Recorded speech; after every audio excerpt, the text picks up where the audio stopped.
Hello बच्चों, कैसे हो आप लोग। आज हम जो है केमिस्ट्री का अध्याय 2 विलयन की स्टडी करने जा रहे हैं।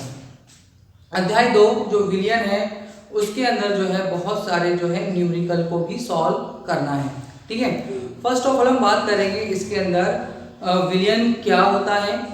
ठीक है, और विलयन मतलब सांद्रण की इकाइयाँ। आज हमारा जो टॉपिक रहेगा सांद्रण की इकाइयाँ और विलयन क्या होता है।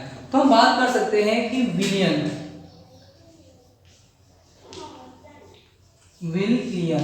ठीक है, दो या दो से अधिक पदार्थों का समांगी मिश्रण विलयन कहलाता है। अंडरस्टूड। मीन्स यहाँ पर यह है कि दो या दो से अधिक कंपोनेंट बोलो, सब्सटेंस बोलो, उनका समांगी मिश्रण। मीन्स यहाँ पर है कि वो क्या होना चाहिए, समान होना चाहिए। मतलब कि यदि एक बीकर लेते हैं, इसके अंदर हम उस बीकर के अंदर हमने क्या लिया है, जल लिया है। ठीक है, क्या लिया अपन ने, जल। ठीक है, और उस जल के अंदर जो है क्या मिक्स कर रहे हैं अपन, कर रहे हैं नमक। ठीक है, क्या मिक्स कर रहे हैं इसके अंदर अपन, नमक को मिला रहे हैं। जब हम नमक मिलाएंगे उस वाटर के अंदर तो क्या होगा, एक सॉल्यूशन बनेगा, एक विलयन बनेगा। मीन्स यहाँ पर यह है कि कुछ एक पदार्थ आपका क्या होगा, विलय होगा, और एक पदार्थ क्या होगा, विलायक होगा। विलय किसे बोला जाएगा, जो घुलने वाला हो उसे विलय कहा जाता है आमतौर पर, और जो घोलने वाला हो उसे विलायक कहा जाता है। ठीक है, तो नमक और जल का बन गया विलयन। ठीक है, तो नमक और जल का जो विलयन बनता है तो कैसा बनता है, समान होता है। मतलब हर जगह उसका गुण कैसा होगा, एक समान होगा। मीन्स यहाँ पर है, यदि मैंने यहाँ से वाटर निकाला, सॉल्यूशन निकाला, तो उसको कैसा रहेगा, एक समान रहेगा। उसके अंदर जो है जल के और नमक के जो कण रहेंगे एक समान रहेंगे। हम इसमें जो है अंतर नहीं कर सकते कि कौन सा नमक है और कौन सा जल है। ठीक है, और उनको हम जो है सिंपल मेथड के द्वारा भी अलग सेपरेट नहीं कर सकते। उनके लिए जो होता है विशेष मेथड्स या विशिष्ट विधियों के द्वारा ही हम विलयनों को अलग कर सकते हैं। ऐसा नहीं है कि हमने जो है छान लिया तो वो अलग हो गया या सुखा दिया तो वो अलग हो गया। तो स्पेशल मेथड के द्वारा भी जो है हम विलयनों को अलग कर सकते हैं। तो आप समझ चुके हो कि मीन्स यहाँ पर है समांगी मिश्रण। यहाँ पर आप इस पॉइंट को याद रखना है, समांगी मिश्रण, तो समान बना हो, जिसकी गुण जो है एक समान हो, अलग अलग ना हो। ठीक है, तो उसके बाद हम बात करते हैं यहाँ पर कि जो कम मात्रा में हो, जो पदार्थ कम मात्रा में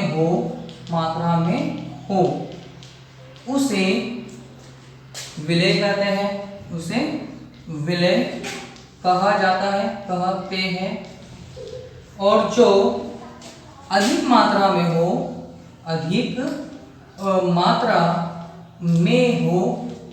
उसे, जो अधिक मात्रा में हो उसे क्या कहेंगे अपन, विलायक कहते हैं, विलायक कहा जाता है। आप लोगों की बात समझ में आ रही है। ठीक है, जैसे कि आप लोग सोचते हो कि जो घुल जाएगा, जो घोल लेगा उसको, वो विलायक, तो ऐसा नहीं है। हमको इस बेस पे जो है डिफरेंट करना है, अंतर करना है कि जो कम मात्रा में है वो विलय, और जो अधिक मात्रा में है वो विलायक रहेगा। जैसे हम बात करते हैं सबसे पहले यहाँ पर कि 20% या 30% अल्कोहल विलयन।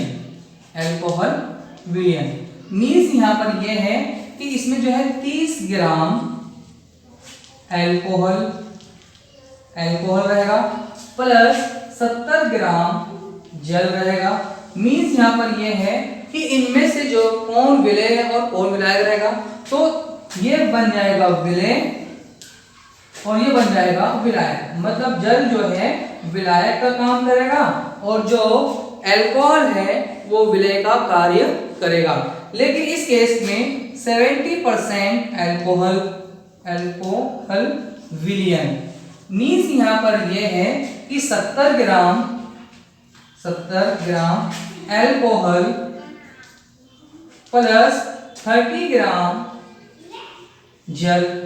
अब इस में क्या होगा कि अब इसके अंदर जो है कि 70 ग्राम जो ज्यादा क्वांटिटी किसकी है, अल्कोहल की है, तो अल्कोहल बन जाएगा विलय और ये बन जाएगा आपका विलायक। मीन्स यहाँ पर यह है कि हमेशा जल विलायक का कार्य करे पॉसिबल नहीं है। कई जगह पर जो जल होता है वो विलय का कार्य भी कर सकता है। तो इस तरह से हमने देखा है कि जो अधिक मात्रा में रहेगा वो क्या रहेगा, विलायक रहेगा, और जो कम मात्रा में रहेगा वो विलय रहेगा। ठीक है, तो आपने आज उसकी परिभाषा देखे आप लोगों ने उसकी, और जो समांगी मिश्रण होता है उसके बारे में देखा आप लोगों ने। अपने एग्जांपल भी लिया है, नमक का विलयन, शक्कर का विलयन, ग्लूकोज का विलयन, यूरिया का विलयन। ठीक है, तो इस विलयन के अंदर लेस क्वांटिटी और लार्ज क्वांटिटी मतलब मात्रा कम मात्रा अधिक मात्रा का जो मिक्सचर होता है, तो उस मिक्सचर को चेक करने के लिए कि कौन सी कितनी क्वांटिटी है, तो हमको जो है सांद्रण की इकाइयों की आवश्यकता होती है। किसकी? सांद्रण की इकाइयां। उसके कारण हम जो है जो विलयन होता है उस विलयन के अंदर विलय कितना है, विलायक कितनी क्वांटिटी में है, उससे हम ज्ञात कर सकते हैं। अंडरस्टूड?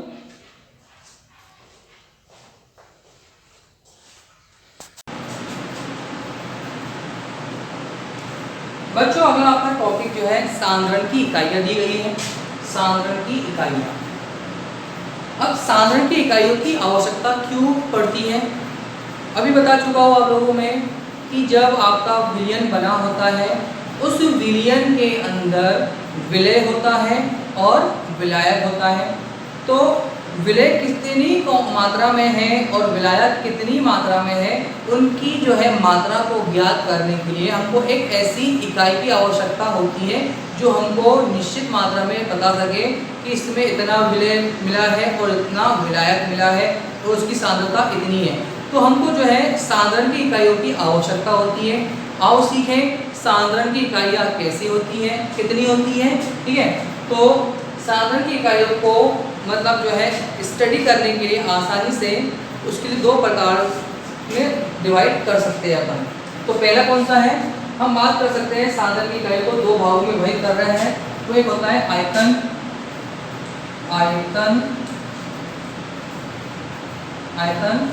और एक होता है द्रव्यमान या भार। मतलब जो है आयतन पर आधारित और द्रव्यमान पर आधारित। ठीक है, अब आयतन पर आधारित कौन सी होगी इकाइयाँ? तो पहली इकाई हम बात करते हैं यहाँ पर प्रतिशत आयतन बाय प्रतिशत, आयतन बाय आयतन। ठीक है, मतलब जो है प्रतिशत आयतन बाय आयतन, इसको बोलते हैं वॉल्यूम। क्या बोलते हैं? वॉल्यूम, है ना। तो V वॉल्यूम लिया गया है, तो प्रतिशत वॉल्यूम बाय वॉल्यूम। नंबर 2 प्रतिशत weight by volume, weight by volume. और वेट क्या है? वो होता है द्रव्यमान या भार बोलो उसको, क्या बोलते हैं उसको? वेट ना, वेट बोलो या। तो प्रतिशत वेट बाय वॉल्यूम। तीसरा होता है नॉर्मलता। चौथी होती है मोलरता। ये चार इकाइयां जो है आयतन की बनी होती हैं। प्रतिशत आयतन बाय आयतन, मतलब आयतन के रूप में जो V है वो V विलय भी रहेगा और जो नीचे वाला V है वो क्या रहेगा? विलयन रहेगा। ठीक है, प्रतिशत जो विलय है वो क्या में रहेगा? वो भार में रहेगा, और जो आयतन है काय में रहेगा? वो विलयन का रहेगा। नॉर्मलता, मोलरता, ये हमारे पास में जो चार इकाइयां हैं वो आयतन पर आधारित होती हैं। द्रव्यमान बोलो, भार बोलो या वेट बोलो, तो इस पर जो आधारित इकाइयाँ होती हैं वो कौन कौन सी होती है? और देखें, पहली होती है इसके अंदर प्रतिशत भार, वेट बाय वेट, मतलब द्रव्यमान बाय द्रव्यमान या भार बटे भार या वेट बाय वेट, तीनों भी एक ही होती है। नंबर 2, मोलता या मोललता, ठीक है। तीसरी होती है मोल प्रभाज, ठीक है, क्या होती है? मोल प्रभाज। और जो चौथी होती है वो होती है ppm, पार्ट्स पर मिलियन, है ना, पार्ट्स पर मिलियन होती है। तो इस प्रकार से हमने जो है दो भागों में इसको विभाजित कर रहे हैं हमने, जो आयतन संबंधित होती है और जो द्रव्यमान संबंधित होती है। इनके द्वारा हम जो है उस विलयन के अंदर कितनी मात्रा में विलेय है, कितनी मात्रा में विलायक है, उनकी मात्रा को इनके आधार पर ज्ञात कर सकते हैं। मतलब विलयन के अंदर विलेय और विलायक की मात्रा को ज्ञात करने के लिए हमको ये 8 इकाइयों की आवश्यकता पड़ती है। और इस 8 इकाइयों पर भी बहुत सारे न्यूमेरिकल्स, सांख्यिक प्रश्न आते हैं, एग्जाम में पूछे जाते हैं, ठीक है। तो प्रत्येक को आपको अच्छे से समझना रहेगा, ठीक है। आयतन, अब ये बात, एक और बात इसमें आती है, एक क्वेश्चन भी आता है इसके अंदर कि मोलरता और मोलरता के अंदर अंतर क्या है, ठीक है। तो मोलरता जो है, ये समझ लो कि हमारे पास में क्या है, ये तापमान पर आधारित होती है। तापमान डिपेंडेबल है, तापमान से क्या होती है? प्रभावित होती है। ये इकाइयाँ तापमान से क्या होती है? प्रभावित होती है। और ये इकाइयाँ तापमान से प्रभावित नहीं होती है। हमेशा मास जो है तापमान से कभी कम ज़्यादा नहीं होता है।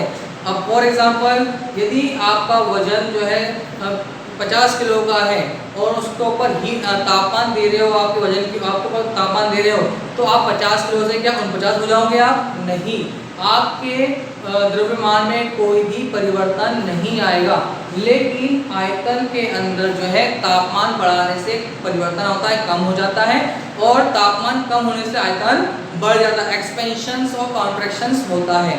तो याद रखा जाए कि जितनी भी आयतन वाली इकाइयाँ होती है वो तापमान पर आधारित होती है, और जो द्रव्यमान वाली इकाइयाँ होती है वो तापमान पर आधारित नहीं होती है। तापमान से उसका कुछ लेना देना नहीं होती है। तापमान से आने पर वो अपने आप को चेंज, परिवर्तन नहीं करेगा, आयतन क्या करेगा? परिवर्तन करेगा। अंडरस्टूड?